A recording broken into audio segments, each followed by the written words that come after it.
سورۃ الفجر، بسم اللہ الرحمن الرحیم، والفجر ولیال عشر والشفع والوتر واللیل اذا یسر۔ یہ قسمیں جو ہیں پہلے جیسا کہ عرض کیا مشکلات القرآن میں سے ہیں، اور اس طرح کے دورے میں اس میں بحث نہیں ہو سکتی، لیکن یہ کہ فجر عام خیال یہ کہ اس سے مراد ہے 10 ذی حج کی جو فجر ہوتی ہے، جس کے بعد کہ نحر ہوتا ہے، قربانی ہوتی ہے، وہ گویا کہ کلائمیکس ہے پھر حج کے افعال کا۔ ولیال عشر، اور اس سے پہلے کی 10 راتیں، ظاہر بات ہے کہ 10 تاریخ جب ہوگی تو 10ویں رات گزر چکی ہے، تو یکم ذی الحج سے لے کر اور 10 ذی الحج تک کی یہ 10 راتیں جو ہے گزر چکی ہیں۔ والشفع والوتر، اور ایک 10 راتیں وہ ہے کہ جو عشرہ رمضان مبارک میں ہیں، اس میں شفع اور وتر کا فرق ہے، جفت اور طاق کا۔ طاق میں پھر لیلۃ القدر ہے۔ ویسے یہ کہ یہ طاق رات کون سی ہوتی ہے، اب اس کے بارے میں کافی کچھ ایک مسائل پیدا ہو چکے ہیں۔ بہرحال یہاں تک والشفع والوتر یہی خیال ہے کہ اس سے مراد ہے کہ یہ جو راتیں ہیں جو جفت اور طاق ہیں ماہ رمضان مبارک کے آخری عشرے کی۔ واللیل اذا یسر، اور رات اس گواہ ہے رات جب کہ وہ چلے۔ حل فی ذلک قسم لذی حجر، اس میں ہے کوئی دلائل ہے، قسم ہے ان لوگوں کے لیے کہ جو عقل مند ہیں، ان میں جو نشانیاں ہیں ان چیزوں کے اندر جن کو کہ گواہی کے اندر پیش کیا گیا ہے۔ اب آ رہا ہے مضمون، الم تر کیف فعل ربک بعاد، تم نے دیکھا نہیں کیا کیا تھا آپ کے رب نے عاد کے ساتھ، قوم عاد کے ساتھ کیسے ہلاک کیا تھا۔ ارم ذات العماد، وہ ارم جو ستونوں والا تھا۔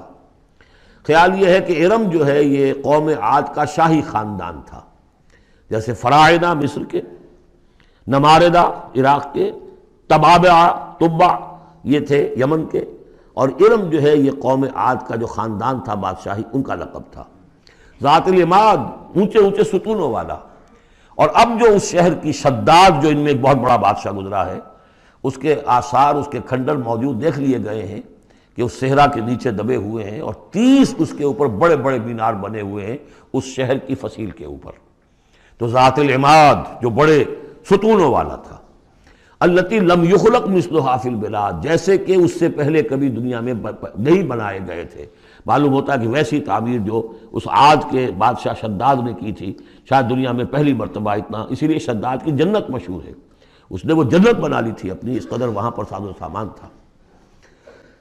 وَثَمُودَ الَّذِينَ جَابُوا الصَّخْرَ بِالْوَادِ، اور تم نے دیکھا کہ اس سمود کے ساتھ کیا کیا تمہارے رب نے، جنہوں نے چٹانوں کو، وادی میں چٹانوں کو تراش تراش کر محل بنا لیے، وہ تو اب بھی موجود ہیں، بڑے بڑے ہال، پھر بغلی کمرے، بڑے عمدہ ان کے جو مکان بنے ہوئے۔ وَفِرْعَوْنَ ذِي الْأَوْتَادِ، اور کیا کیا آپ کے رب نے فرعون کے ساتھ کہ جو بیخوں والا تھا، اس کے جو کہ بڑے بڑے لشکر چلتے تھے، تو بہت سے خچر تو ایسے ہوتے تھے جن کے اوپر صرف جو خیموں کو کھڑے کرنے کے لیے میخیں ہوتی تھی وہی اٹھا کے چل رہے ہیں۔ کچھ اور بھی اس کے بارے میں آ رہا ہے، واللہ عالم۔ الذین طغوا فی البلاد، اصل بات یہ ہے کہ ان تمام قوموں نے سرکشی اختیار کی ملکوں میں، فاکثروا فیہا الفساد، ظاہر بات ہے جب اللہ کے خلاف سرکشی ہوگی تو خلق کے لیے فساد ہو جائے گا۔ اکثروا فیہا الفساد، اس میں بڑا فساد پیدا کر دیا۔ آج جو فساد ہے ہیوز اور ہیو ناٹس کا، نارتھ ورسز ساؤتھ، ایک فساد ہے، دنیا میں ہے، چل رہا ہے۔ جس طریقے سے کہ پیسہ کھینچ رہی ہیں یہ قومیں، G7 اور G9، یہ اگرچہ ان کے لیے بھی پرابلمز پیدا ہو رہے ہیں، اور بھی دور فلک ہیں ابھی آنے والے، ناز اتنا نہ کرے ہم کو ستانے والے، ان کی بھی اپنی جو ہے اندر سے رگیں کٹ رہی ہیں، لیکن بہرحال ایک زمانے میں انہوں نے فساد مچایا۔ ظہر الفساد فی البر والبحر بما کسبت ایدی الناس فصب علیہم ربک صوت عذاب، تو پھینکا اور دے مارا ان کے اوپر ان کے رب نے عذاب کا کوڑا۔ عذاب کا کوڑا تھا جس سے آل فرعون بھی ختم ہوئے، اور وہ عاد بھی تباہ و برباد کر دیے گئے، قوم سمود نسیہ منسیہ کر دیے گئے۔ ان ربک لبالمرصاد، جان لو کہ تمہارا رب طاق میں بیٹھا ہوا ہے، گھات میں ہے، جو کوئی ایسی سرکشی کرے گا اس کا پھر یہی حشر کرے گا۔ یہ اب جو مضمون آ رہا ہے قرآن مجید میں بہت ہی اہم مضمون ہے۔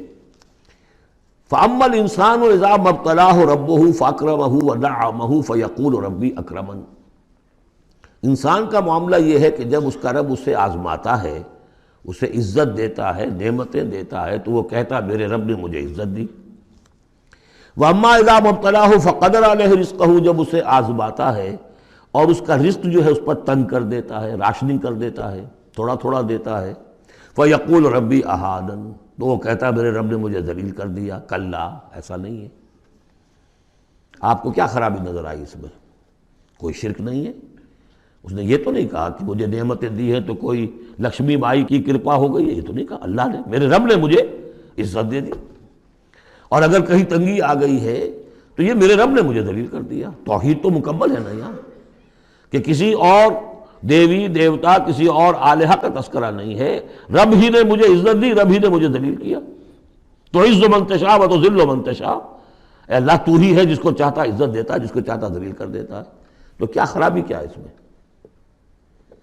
اس میں خرابی یہ ہے کہ اس دنیا میں جو کچھ تمہیں ملتا ہے تم اسے عزت مت سمجھو، یہ امتحان ہے، اور اگر کبھی تنگی آتی ہے اسے ذلت نہ سمجھو، یہ بھی امتحان ہے۔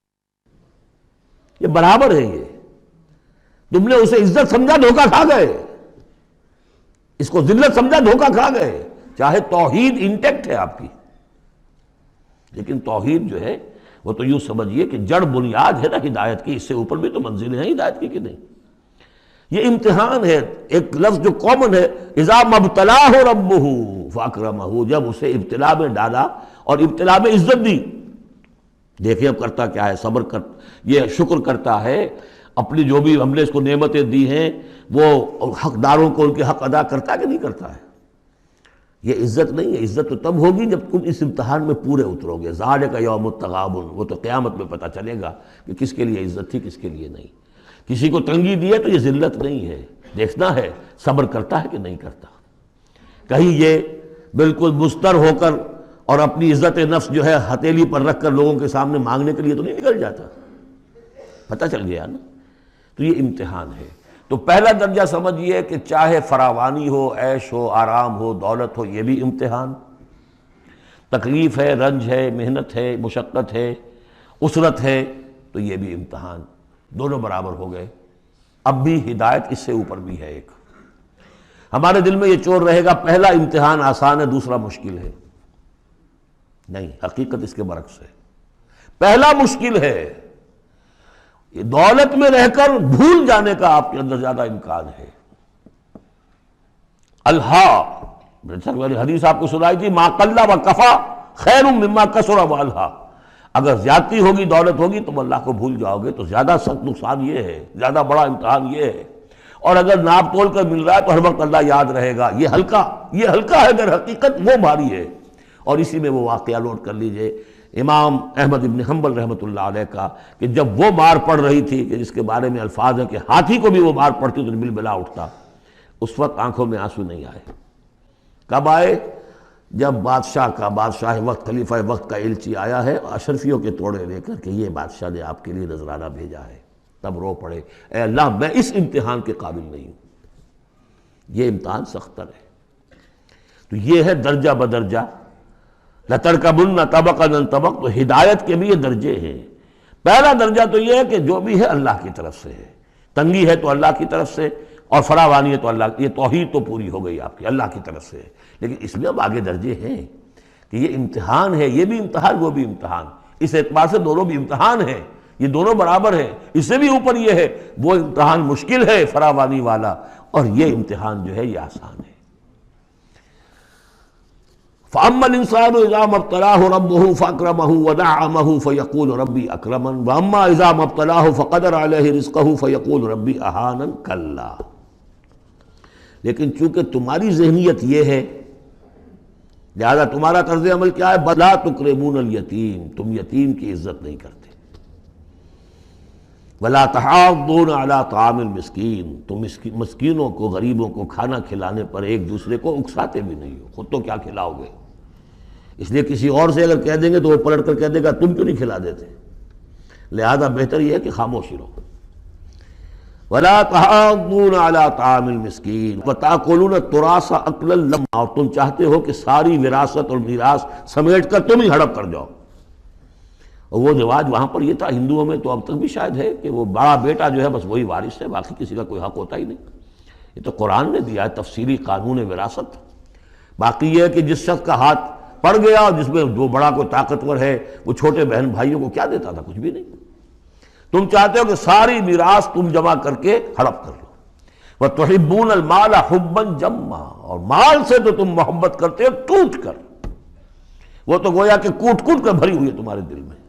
کلا، یہ دو صورتیں اس اعتبار سے ان کو ذہن میں رکھیے کہ خاص عرب کا جو ایک معاشرہ تھا، اس کا ایک کلچر تھا، اس کی ایک ثقافت تھی، اس کی تصویر ہے جو ان دونوں صورتوں میں آ رہی ہے۔ ایک ان کا اپنا ثقافت کا، ان کا ماحول، غریبوں کو کھانا کھلانا، یہ ان کے ہاں سمجھا جاتا تھا اچھا کام ہے، لیکن یہ کہ جو لوگ دولت کی محبت میں مبتلا ہو گئے وہ کیسے کریں گے اس کو؟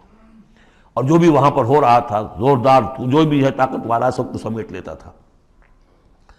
کلا اذا دکت الارض دکا دکا، اس آیت کے ترجمے دو بھائیوں نے علیحدہ کیے ہیں۔ دو بھائی کون؟ امام الہند شاہ ولی اللہ دہلوی کے فرزندان گرامی رحمت اللہ علیہ و رحمت اللہ علیہما، باپ پر بھی رحمت ہو اللہ کی اور دونوں بیٹوں پر بھی۔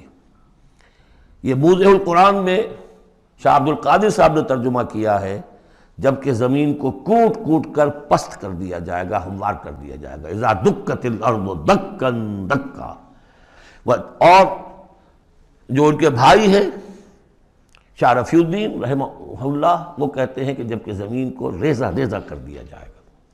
اب عربی زبان کے اندر یہ سارے احتمالات ہوں گے، میں پہلے ترجمے کو ترجیح دیتا ہوں کہ زمین کو کوٹ کوٹ کر چپٹا کر دیا جائے گا، پھیلا دیا جائے گا۔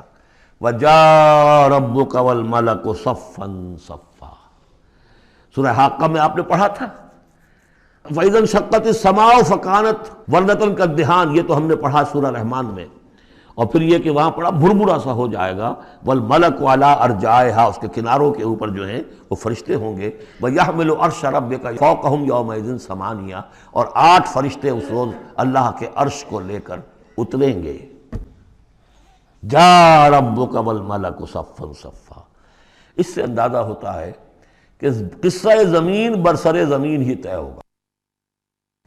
جو ہم نے کمایا، جو گنوایا، یہی کمایا یہی گنوایا، کوئی نیکی کمائی تو یہاں اور کوئی بدی کمائی تو یہاں، یہ سارا قصہ زمین زمین ہی پر ہوگا۔ زمین کو پھیلایا جائے گا، مدت کھینچا جائے گا، چپٹا کر دیا جائے گا، کوٹ کوٹ کر پہاڑ چلا دیے جائیں گے، وہ ریت روئی کے گالے بن جائیں گے، نہ اس میں کہیں کوئی موڑ ہوگا، نہ اونچائی ہوگی، نہ ڈھلوان ہوگی۔ سورہ طٰہٰ میں ایک بار سے تو یہ ساری چیزیں کر کے پھر یہیں پر اللہ تعالیٰ کا نزول اجلال ہوگا، اس کی کوئی تجلی ہوگی جس کو لے کر کے خاص طور پر 8 فرشتے جو ہیں وہ نازل ہوں گے۔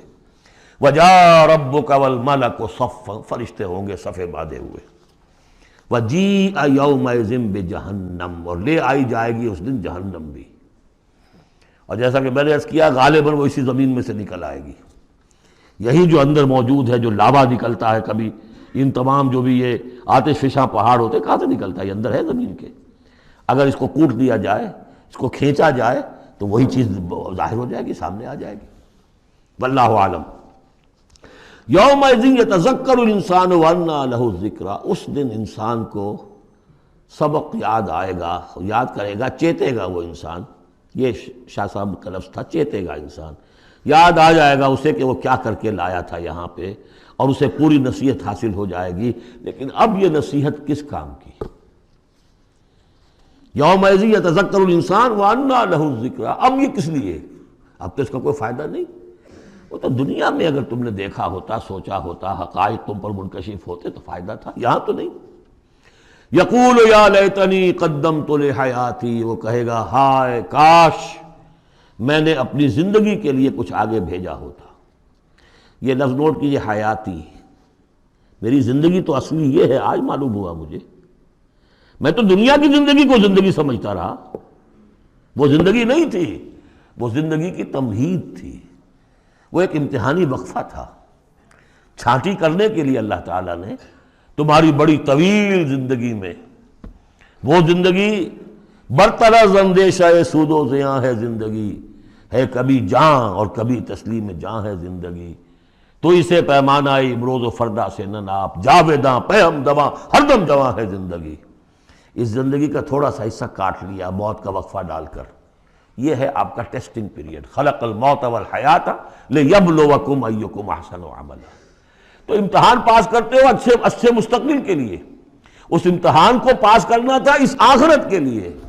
اب وہ کہے گا یقول یا لیتنی قدمت لحیاتی، کاش کہ میں نے اپنی زندگی کے لیے کچھ آگے بھیجا ہوتا۔ فیومئذ لا یعذب عذابہ احد، تو اس دن وہ عذاب دے گا کہ جیسا عذاب کوئی نہ دے سکے۔ لا یعذب عذابہ احد، اس کا سا عذاب نہ دے سکے کوئی اور۔ ولا یوثق وثاقہ احد، اور اس کا سا باندھنا نہ باندھ سکے کوئی اور۔ لیکن اسی وقت خوش قسمت ہوں گے، کوئی خوش قسمت جن سے کہا جائے گا یا ایتھا النفس المطمئنہ، اے نفس مطمئنہ۔ کون؟ جو اس زندگی میں، امتحانی زندگی میں مطمئن ہو کر اپنے رب کی بندگی میں لگا رہا، یکسوئی کے ساتھ اس کے دین کے ساتھ چمٹا رہا، مطمئن۔ یا ایتھا النفس المطمئنہ ارجعی الی ربک راضیۃ مرضیہ، اب لوٹ جاؤ اپنے رب کی طرف اس حال میں کہ تم اس سے راضی، وہ تم سے راضی۔ رضی اللہ عنہم ورضوا عنہ فادخلی فی عبادی، داخل ہو جاؤ میرے نیک بندوں میں۔ اولئک مع الذین انعم اللہ علیہم من النبیین والصدیقین والشہداء والصالحین، جاؤ ادھر جاؤ۔ فادخلی جنتی، اور داخل ہو جاؤ میری جنت میں۔ اللہم ربنا اجعلنا منہم، بڑی ہمت کرنی پڑے گی یہ کہنے کے لیے کہ پروردگار ہمیں ان میں شامل فرما دے۔